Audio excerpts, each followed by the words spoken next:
बाप रडायला लागला होता आणि रडणारा बाप आता सगळ्यांच्या समोर जाऊन उभा राहिला. बापानं हात जोडले आणि बाप सांगत होता, इथं जमलेल्या माझ्या तमाम मायबापांनो, एक करा, माझी मुलगी आता पळून गेलेली आहे, माझी मुलगी इथं शिल्लक नाही, मला माफ करा. नवरदेवाकडले सगळे माझ्या त्या असणाऱ्या मुलीच्या बापाला बोलायला लागले होते. कुणी म्हणायचं तुमची मुलगी अशीच होती, तुमचं खानदान असं आहे, तुम्ही असे आहेत. इथं बसलेल्या माझ्या प्रत्येक बहिणीला एक गोष्ट सांगेल, आज कीर्तनाला तरुण समाज भरपूर आहे, तरुण वर्ग भरपूर आहे आणि इथं बसलेल्या तरुणापैकी 90% माझ्या भगिनी आहेत ज्यांचं आज लग्न होणार आहे. आज त्या लग्नाला आलेल्या आहेत. घडलेली घटना आहे अहमदनगर जिल्ह्यामध्ये, गेले 2 वर्षे कोरोनाच्या आधी घडलेली घटना आहे. सांगेल, नीट ऐका. सगळं कीर्तन विसरलात तरी चालेल, अभंग विसरलात तरी चालेल. अरे अभंगामध्ये तुकोबराज म्हणतात, धन्य माता पिता तयाची आहा. किंवा या अभंगामध्ये तुकोबरायांनी आईला धन्यता दिली आहे, मुलीला धन्यता दिली आहे. कुळी कन्या पुत्र होती जे सात्विक, कन्या आधी आहे, कन्येला आधी आहे, त्या ठिकाणी मान आहे. कोणत्याही क्षेत्रामध्ये जा, भागवतामध्ये जा, पुराणामध्ये जा, गाथ्यामध्ये जा, ज्ञानेश्वरीमध्ये जा, अरे प्रत्येक जागेवर आज स्त्रीला पुढाकार आहे, स्त्रीला मान आहे. म्हणून इथं बसलेल्या माझ्या प्रत्येक बहिणीला एक गोष्ट सांगेल, माय सगळं कीर्तन विसरलात तरी चालेल, मायबाप पण ऐका ना, एक गोष्ट करा, एक गोष्ट करा. जन्मदात्या माय बापांनी ज्यांनी तुम्हाला जन्माला घातलंय, हाडाचं काढ रक्ताचं पाणी रात्रीचा दिवस करून जन्माला घातलंय ना, त्या बापाच्या नावाला कलंक लागेल अशी जीवनामध्ये एकही गोष्ट करू नका माय. ऐका ऐका, 2 वर्षापूर्वी घडलेली घटना आहे. 14वीला मुलगी गेली, 14वी पास झाली. आता बापानं मुलीसाठी स्थळ पाहायला सुरुवात केले. एक फार मोठं स्थळ पाहिलं, 10 एकर जमीन आहे. मुलगा त्या ठिकाणी मेकॅनिकल इंजिनियर आहे. आता मुलाचं आणि मुलीचं लग्न जमलं, साखरपुडा झाला.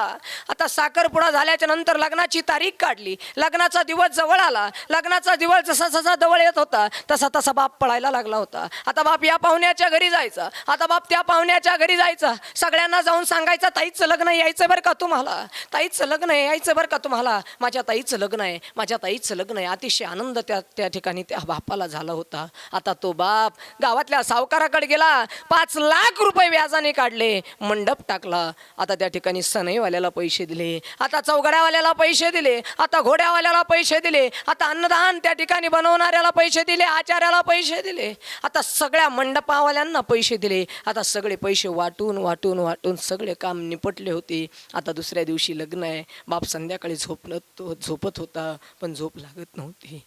आता बाप संध्याकाळी झोपण्याचा प्रयत्न करत होता, या कुशीवरला त्या कुशीवर, त्या कुशीवरला या कुशीवर होत होता. का त्या बापाला वाटत होतं, माझी ताई आता निघून जाणार आहे.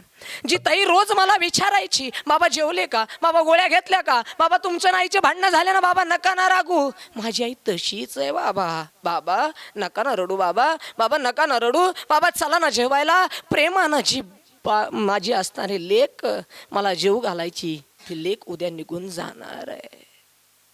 बाप रडायला लागला होता. आता रडता रडता त्या ठिकाणी बापाला झोप येत नव्हती, बापाला काय करावं समजत नव्हतं. आणि बाप त्या ठिकाणी चालता चालता चालता 1 दिवस 2 दिवस सोडून दिले. आता लग्नाचा दिवस जवळ आला होता. आता लग्नाचा सकाळचा दिवस उजडला, सगळे पाहुणे रावळे गोळा झाले, मंडप भरायला लागला. तर बघता बघता 10 वाजले. 10 वाजल्याच्या नंतर सगळे पाहुणे रावळे जेवायला बसले. लग्नाचा टाईम 4चा आहे, 4 वाजताचं लग्न आहे, म्हणून सगळे पाहुणे आलेले आहे. आता बघता 10 वाजता पंगत बसली. 10, 11, 12, 1, 2, 3 वाजले, 4 वाजले. ब्राह्मण त्या ठिकाणी आवाज देऊ लागला. पाहुणे मंडळींनी मंदिरात येऊन मंडपात येऊन बसावं. नवऱ्या मुलाच्या मामानं नवऱ्या मुलाला घेऊन यावं. नवऱ्या मुलीच्या माईनं नवऱ्या मुलीच्या मामानं नवऱ्या मुलीला मंडपामध्ये घेऊन यावं. आता मुलगी मंडपामध्ये आणण्यासाठी मामा दरवाजाजवळ गेलेला आहे. ज्या खोलीमध्ये मुलगी आहे त्या खोलीला थाप मारली. खोली उघडत नव्हतं. आवाज दिला, ताईडे उघड, दार उघड ताई, तुझं लग्न आहे ग माय, रडू नये, बसू नये, उघड ग माय, रागवलीस का, तुला राग आलाय का, उघड ना दार, उघड ना दार. मामा थापा टाकत होता. आता नवरदेव मंडपामध्ये आला होता, पण नवरी दार उघडायला तयार नव्हती. म्हणून पटकन कोणीतरी त्या मुलीच्या बापाकडे पळत गेलं. बापाला वाटलं नाही माझी मुलगी पळून गेली असेल. तो बाप धावत पळत आला, दाराला थाप मारली. ताई, ताई चुकलंय का माझं काही, ताई तुला आवडलं नाही का, ताई काय अडचण आहे का, ताई उघड ना दार, ताई उघड ना दार, ताई उघडणार दार. म्हणून बाप थापा टाकत होता.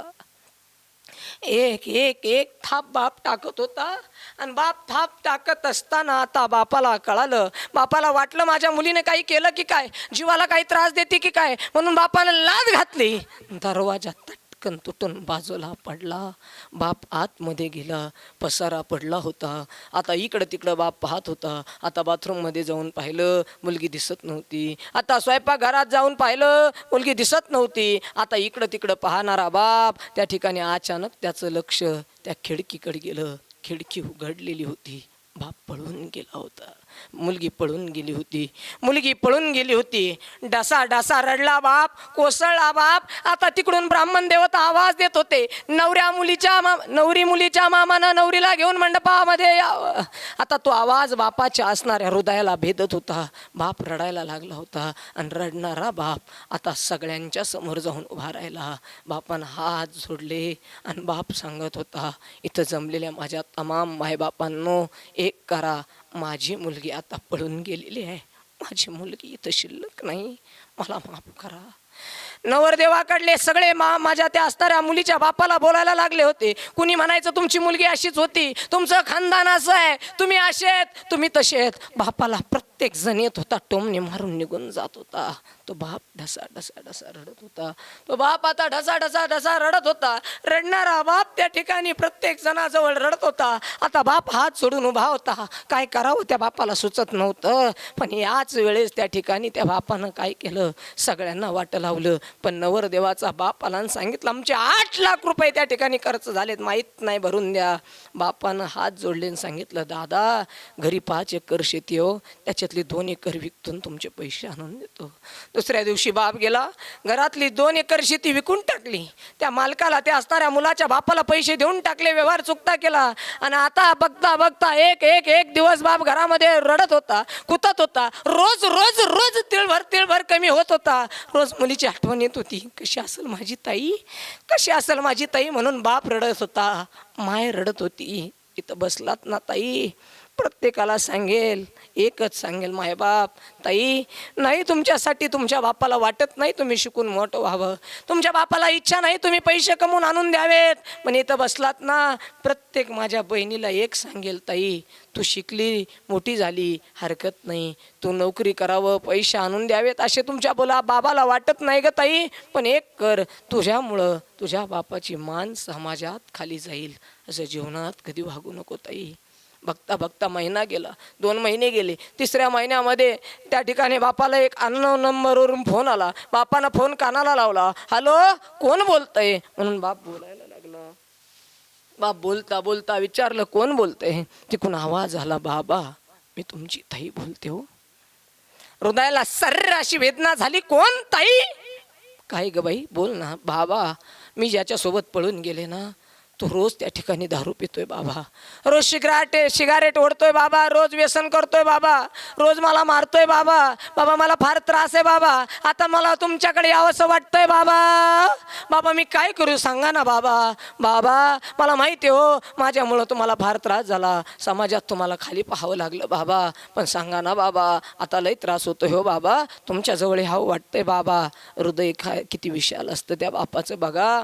त्या बापानं सांगितलं, ताई तू पळून गेलीस ना, माझं नाव गेलं ताई, तू पळून गेलीस ना ताई, समाजाने मला चिडवलं, समाजाने मला हिणवलं, समाजाने मला त्रास दिला ताई. पण ऐक ना ताई, एक कर, आता गेलीस ना, मागं येऊ नकोस ग ताई, मागं येऊ नकोस ग ताई. आता जर तू आलीस ना, समाज मला वाईट टाकल, समाज मला वाईट म्हणल. ताई एक काम कर, मी आता काय करतो, फोन ठेवून देतो ताई, तू काय कर, तू तुझ्या जीवनामध्ये सुखी राहा. बापानं फोन कट केला. आता बापानं हातामध्ये पत्र घेतलं, एक कोरा कागद घेतला, पेन घेतला आणि बापानं त्या पत्रावर लिहायला सुरुवात केली. प्रिय ताई मी तुला पत्र लिहितोय. आणि त्या पत्रामध्ये बाप लिहित होता, ताई या घरामध्ये एक लोखंडाची पेटी आहे, जिन्याच्या खाली ती पेटी ठेवतोय, त्याच्या सगळ्या जमिनीचे कागदपत्र आहेत ताई. आता एक काम कर, त्याच्यात 50,000 रुपये ठेवले ताई. एक काम कर, आता मी त्या ठिकाणी शेतामध्ये जाणार आहे, शेतामधल्या एका झाडाला मी जाऊन फाशी फाशी घेणार आहे आणि मी माझं जीवन संपून टाकणार आहे ताई.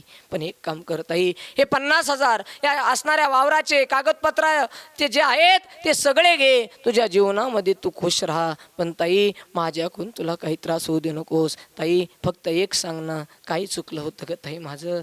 ताई मी तुला लहानसं मोठं केलं, तू सायकल म्हटली सायकल घेऊन दिली. ताई तू मोठी झाली, स्कूटी म्हणली स्कूटी घेऊन दिली. ताई तू मोठी झालीस, लागल तो खर्च मी तुला केला, महागड्या कोल्याच्या मध्ये तुला मी दाखल केलं. ताई तू म्हटलीस बाबा मला मोबाईल घ्यायचा आहे म्हणून 50,000 रुपयाचा आयफोन तुला घेऊन गेला. सांग ना ताई मी कुठं चुकलो ग? ताई त्याच फोनवरून तू रोज त्याच्याशी चॅटिंग करत होती. एक दिवस मला दिसलं होतं, मी तुला मारलं होतं, तुला सांगितलं होतं असं करू नकोस. तुझ्याकडून मोबाईल हिसकून घेतलास तर तू 2 दिवस जेवली नाही. माझं सोन्यासारखं लेकरू जेवत नाही म्हणून मी तो मोबाईल तुला परत देऊन टाकला. ताई सांग ना मी कुठं चुकलोय ग? तो बाप रडत होता. आता तो बाप रडता रडता त्या बापाचे थेंब त्या कागदावर पडले होते. त्या बापानं ते कागद गुंडाळला, त्या पेटीमध्ये तो त्या ठिकाणी पोस्टामध्ये टाकून दिला.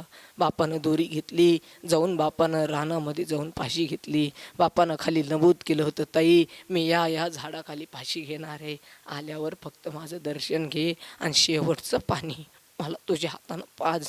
बाप असं म्हटला, रानात गेला, फाशी घेतली, बापानं जीवन संपवलं. माय बाप हे बसलास ना, माझ्या प्रत्येक ताईला मी एवढं सांगेल, ताई एक कर ग ताई, दुसरं काही करण्याची गरज नाही ताई, तू एक कर, फक्त काय कर, ज्या जन्मदा त्या बापानं जन्माला घातलंय ना त्या बापाची सेवा कर ताई. काहीच नकोय त्या बापाला तुझ्याकडून, फक्त एक कर ताई, जन्मदा त्या बापाला समाजात मान खाली घालावं लागल असं जीवनात कधी वागू नको ताई. झालंय माझं कीर्तन. आणि जी ताई आपल्या बापाचं नाव रोशन करते ना, जी कल्पना चावलासारखी, आमच्या झाशीच्या राणीसारखी, माझ्या ज्ञानोबा तुकोबांच्या बहिणीसारखी, आदिशक्ती माय मुक्ताबाईसारखी जी ताई बापाचं नाव रोशन करते ना, त्या असणाऱ्या ताईला तुकोबाराय म्हण, कुळी कन्या पुत्र होती जे सात्विक, अंतयाचा हरिक वाटे देवा. अशा मुलीचा किंवा मुलाचा हरिक देवाला सुद्धा वाटतो.